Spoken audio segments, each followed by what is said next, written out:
ವಿಶ್ವ ಮಾನವತೆ ಸಮಾಜ ಸಿದ್ಧಾಂತ ಜಗತ್ತಿಗೆ ಮಾದರಿ.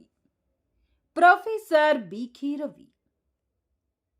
ಶ್ರೀರಾಮನಗರದ ಚಿಲುಕೂರಿ ನಾಗೇಶ್ವರರಾವ್ ಸರ್ಕಾರಿ ಪ್ರಥಮ ದರ್ಜೆ ಕಾಲೇಜಿನಲ್ಲಿ 29/12/2025 ಕುವೆಂಪು ಅವರ ಜನ್ಮದಿನದ ಅಂಗವಾಗಿ ಕಾರ್ಯಕ್ರಮವನ್ನು ಹಮ್ಮಿಕೊಳ್ಳಲಾಗಿತ್ತು.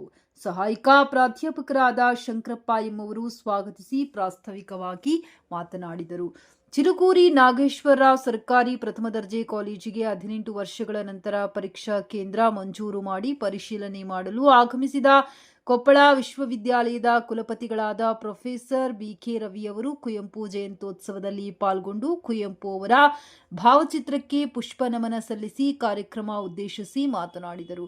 ಕೆವಿ ಪುಟ್ಟಪ್ಪನವರನ್ನು ಕಂಡು ಅವರೊಂದಿಗೆ ಇದ್ದ ಒಡನಾಟವನ್ನ ಹಾಗೂ ಅವರ ಜೊತೆ ಮಾತನಾಡಿದ ಕ್ಷಣಗಳನ್ನ ನೆನೆದರು. ಅವರನ್ನ ಕಂಡದ್ದು ನನ್ನ ಭಾಗ್ಯವೆಂದು ಹೇಳಿಕೊಂಡರು.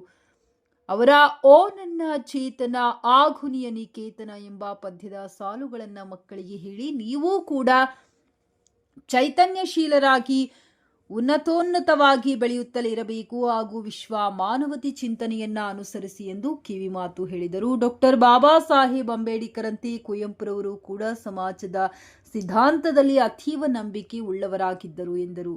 ಕಾರ್ಯಕ್ರಮದ ಅಧ್ಯಕ್ಷತೆ ವಹಿಸಿಕೊಂಡಿದ್ದ ಕಾಲೇಜಿನ ಪ್ರಾಂಶುಪಾಲರಾದ ಕರಿಗೋಳಿಯವರು ಮಾತನಾಡಿ, ನಿಸರ್ಗದಲ್ಲಿ ವೈವಿಧ್ಯತೆ ಇರುವಂತೆ ಕುವೆಂಪುರವರ ಕನ್ನಡ ಸಾಹಿತ್ಯದಲ್ಲಿ ವಿನೂತನ ವೈಶಿಷ್ಟ್ಯಗಳಿವೆ ಎಂದರು. ಕಾವ್ಯಲೋಕದ ಅಧಿಕೃತಿಯಲ್ಲಿ ಶ್ರೇಷ್ಠ ಸ್ಥಾನ ಪಡೆದ ಜಗದ ಕವಿ ಎಂದರು. ವಿಲಿಯಂ ಶೇಕ್ಸ್ಪಿಯರ್ ಅವರು ಇಂಗ್ಲಿಷ್ ಸಾಹಿತ್ಯವನ್ನ ಶ್ರೀಮಂತಗೊಳಿಸಿದಂತೆ ಕನ್ನಡ ಸಾಹಿತ್ಯವನ್ನ ಶ್ರೀಮಂತಗೊಳಿಸಿದವರಲ್ಲಿ ಕುವೆಂಪುರವರು ಪ್ರಮುಖರು.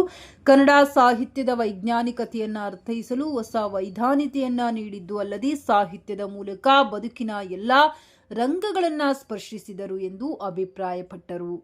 ಇಂತಹ ದುರಿತ ಕಾಲದಲ್ಲಿ ವಿಶ್ವ ಮಾನವ ಸಂದೇಶದ ಅಗತ್ಯತೆ ಜಗತ್ತಿಗೆ ಹೆಚ್ಚಿದೆ ಎಂದು ತಿಳಿಸಿದರು.